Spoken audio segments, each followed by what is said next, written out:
Hello everybody, Ed0626 here, and I hope you guys are all having a good day today. I got some Tannenberg gameplay for you today on one of my favorite maps, the Bruges, as well as the newer map that was released when Tannenberg came to console. It's called Przemyśl or something like that. Even though I'm part Russian by nationality, I don't really know how to say a lot of things in Russian. So I hope I got that right, but if I didn't, I wouldn't be too surprised. Any Russians in the comments where they could tell me how to pronounce the name of this map if they play Tannenberg, that would be really appreciative. But either way, so a quick update with what's going on and the reason why this commentary is being made. I haven't touched Tannenberg and Verdun, even though I greatly enjoy those games, for a very long time. Mostly because, as I've mentioned in a previous video, other games are demanding a lot more of my attention, like Destiny 2 and like World of Warships. So because of that, I haven't been able to touch too much into Tannenberg and Verdun, which is a shame because I really do enjoy those games, and those games gave me a new life, especially Verdun early on in the year when quarantine was really starting to hit, and I was kind of bored of what I was playing at the time, so I needed like a new skillful change, and that's what I think Verdun gave me, was a lot of skill. Same thing with Tannenberg as well, when that released on console in August. I think I bought it like a month later or something. But it's still, I still really enjoy the games. And I actually have some, great news when it comes to that. So apparently, M2H and the World War I game series, I think they're both coincided with each other.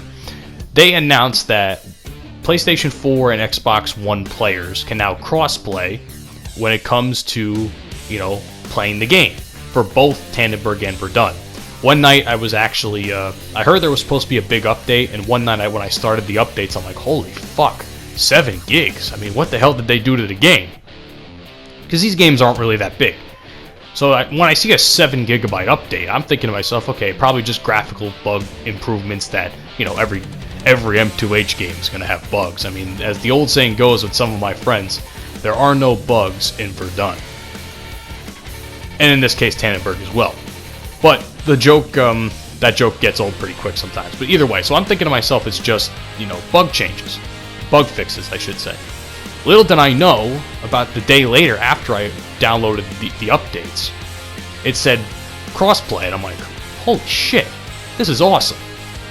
And the reason I'm excited for that is a couple of reasons. I've said before how I've been a very big proponent in games like this, and I think this is probably one of the best things M2H and the World War I game series overall could have done, because, PC, when it comes to Verdun and Tannenberg, is a pretty large player base. Most of the time when I used to watch, when my friend Trace used to stream this game, he doesn't really stream this game anymore for some reason. He used to stream this game, and a lot of the times the lobbies, even though it's a bigger teams, the lobbies were pretty full. They were very full, actually. There were times where you're playing full lobbies with very little bots, and there were times you're probably playing even half full lobbies and the bots are still, not all that prevalent because you're running into a lot more players. So on console, it's a different story. Because there are so little people playing console in various areas of the world, the matchmaking you're kind of relegated to playing bots most of the time. Now, I personally play bots for a couple of reasons. One, because it helps me test my aim, so when I eventually have to play real players, I can kind of, try and get good, essentially. And the other time is to basically boost my KD, because I feel bad about myself, because when I do play real players, I absolutely suck ass against them. So, it is what it is in that regard. But the good news is about this, that with crossplay now being enabled, and this is old news, this is like maybe 2 weeks old now at the point of me uploading this video, but it's still pretty relevant to me because, it helps boost the lobby numbers now. And I think Tannenberg has the opportunity to have a lot more players per side. I think this game is like 40 players per side as opposed to the actual players, not just bots. Bots is about the same as size as Verdun, but Verdun's like 12v12, I think, or something along those lines, 16 versus 16, whereas what the fuck is it called? Tannenberg. Whereas Tannenberg kind of requires a larger player base because the main mode, maneuver or conquest, is essentially a larger mode. You know, it needs to have more players, or else you're just running around aimlessly, not going to find anybody unless they're spawning on that flag or that capture point. So this is good, man. I really think this was a good choice. I'm happy about that. So now I actually get to play against good players, and I get to test myself against good players. Granted, my KD will suffer because I haven't played the game in a very, very long time, but at least it will make me happy in the sense that I know that I can find lobbies that have actual players in them if everyone has crossplay enabled. I think I'll probably leave it enabled because why not? Like, that's really what I have to say. Like, why not leave it enabled? Some people kind of do the whole bot farming thing when it comes to KD, like I do. And again, like, that only goes so far because the bots in this game are smart, but they're also incredibly stupid. Their movement, like, look at that guy. Perfect timing, right? When I speak about this, look at this guy. He's trying to jump up. That's a bot. I know that's a bot because no normal person would continue to do the same thing over and over again. It's literally the definition of insanity.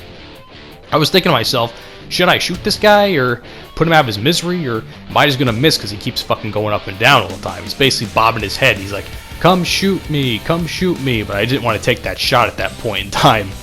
But yeah, it's just like the bots are smart and they're competent, but they're not that competent at the same time when it comes to how their movement is. They have this tendency to go forward and back a lot, so when you're trying to aim at them, it's kind of ridiculous. Whereas regular players will just stand there. Even they'll try and shoot you, but and odds are they may hit you. But at the same time, if there's an opportunity to take the shot against a standing still opponent, well, why not take the shot? Am I right?